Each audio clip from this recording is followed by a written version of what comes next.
This is me with Vietnam's most dangerous gang in Saigon. Are you ever scared of dying? Never. Death means nothing to me. And for the next 24 hours, I've been given exclusive access behind the scenes into their murky, criminal underworld. I've multiple people and I spent most of my life in prison. To understand their shady businesses and their deadly way of lifestyle. Things can happen at any moment. You can get robbed or here. This will be a crazy 24 hours. And the timer starts right now. So I'm on my way to visit one of the most dangerous former gangs in Saigon. A gang that once had this city in a chokehold. Welcome, I am Mr. Fong. I lived here in Saigon during the brutal 1990s. Right away, I was keen to get stuck into some important questions as I was genuinely in myself. So we are in District 4. This is the Mafia District. Are you not scared walking outside in the street right now? Where we are right now was the epicenter of crime, the most dangerous part of District 4. My brothers and I lived through it all. The years of purges, confrontations, and ambushes hardened me. These streets don't scare me, and I've survived their worst. This area used to be one of the most notorious danger zones. Even though it's safer now, there's still a 50% chance of things kicking off at any moment. You can still get those here. Danger hasn't disappeared. It just camouflages better. And if you thought that story was scary, just take a listen to this. My body and head bears the scars from my past conflicts in District 4. In the early 2000s, every notorious figure in the South was here fighting over territories like nightclubs, bars, and illegal money lending. I've been in countless situations where I barely made it out alive. I carried I've shot multiple people, and I've spent most of my life in prison. It was just a part of daily life, and these scars are a stark reminder of those violent times. Having learnt about their violent past, I really wanted to find out more about what types of businesses they were involved in. What were the main gang activities in this area over here?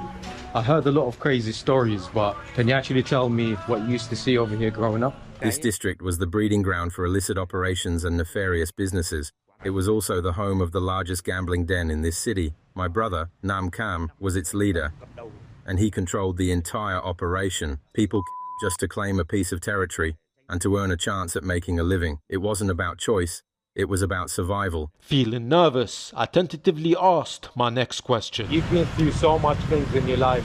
You've been in prison for so long. Are you ever scared of dying? I have never been afraid of dying. If I were, I would have never survived here, let alone thrived. The only thing I fear in life is losing loyalty and righteousness. I fear nothing else. With his stern response still fresh in my mind, we then drove to a local cafe to meet the rest of his former gang. And believe you me, their past was just as dangerous, if not more. I'm guessing a lot of you have spent a lot of time in prison. Can you tell me a little bit more about your prison stories and how long you spent in prison? Vietnamese prisons are no joke. They are some of the toughest in the world. It is pure chaos. People fight over the smallest of things. You either survive or you don't. When I was younger, I followed my brothers from the north to come here to Saigon. Our existence was built around fighting and competing for territory until we eventually got caught and went to prison. Some of us got the death penalty. Some got life in prison. But I was amongst the lucky ones. I only had to spend 15 years behind bars. Having learnt about their prison stories, I was interested in finding out more about how they met and why they got involved in the gang. So obviously this is like a big group. I think there is like 7 or 8 of us. How did you know each other and how long have you known each other for?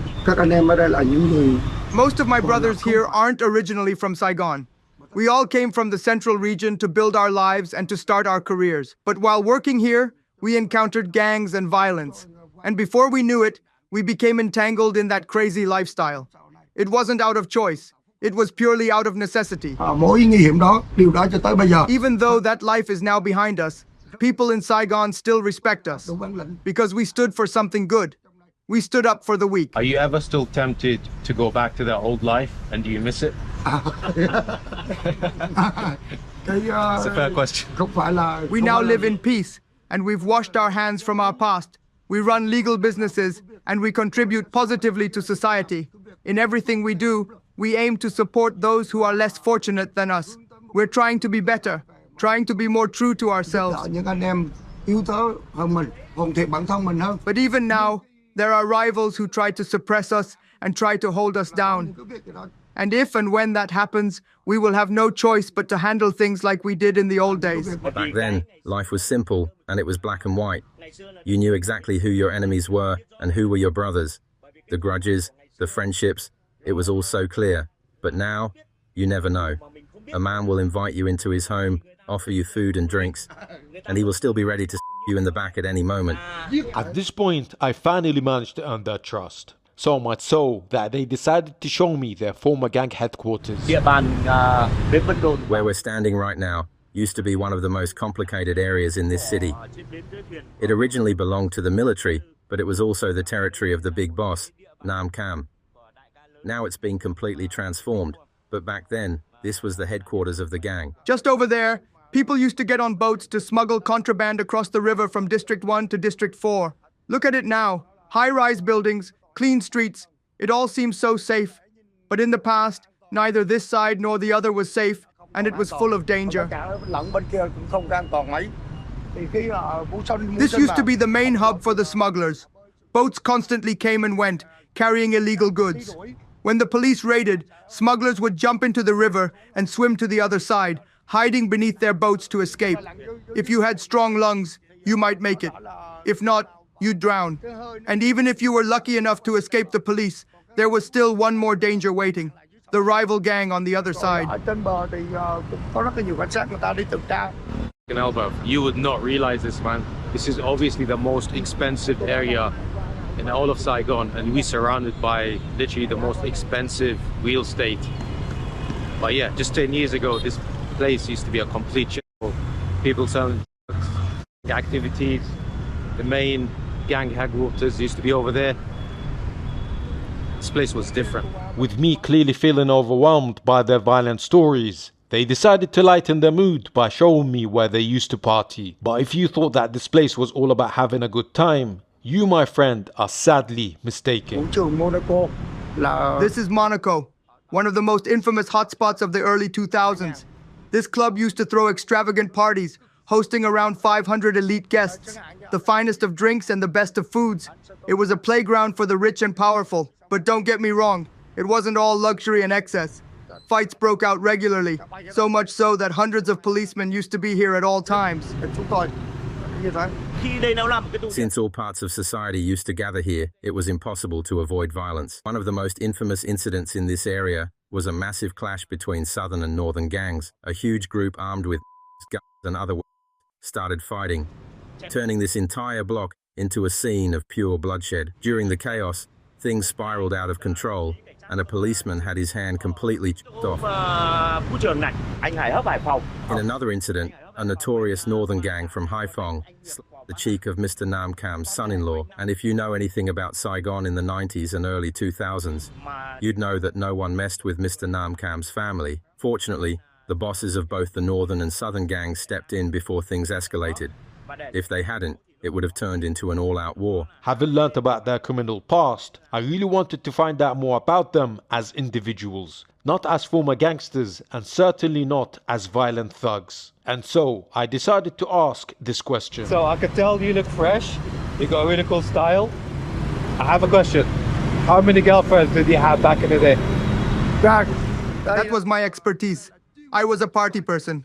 We had women everywhere. You would need at least 10 hands just to begin to count them all. And they were all 10 out of 10s. Only the most beautiful girls made it inside the club. The ugly ones had to wait outside. So this guy had a place on lockdown. Playboy, huh? I could tell by the style. I could tell. And now, how many now? Now, I'm a retired playboy. I just have 3 wives. 3 wives? Yeah. Wow, man. I knew it. I could see the sparkle in his eyes. And not wanting to miss my chance at finding a Vietnamese wife, I decided to ask this egregious question. I've rented girlfriends all over the world, but I really need a Vietnamese wife. Can you hook it up? I thought is it? Is it? Yeah. Mama. There you go. We got a Vietnamese wife coming up. I'll hook you up, whether you're in Vietnam, Korea, China, the Indian Ocean, or even Malaysia. Just say so, and it is done. He's a useful man to know.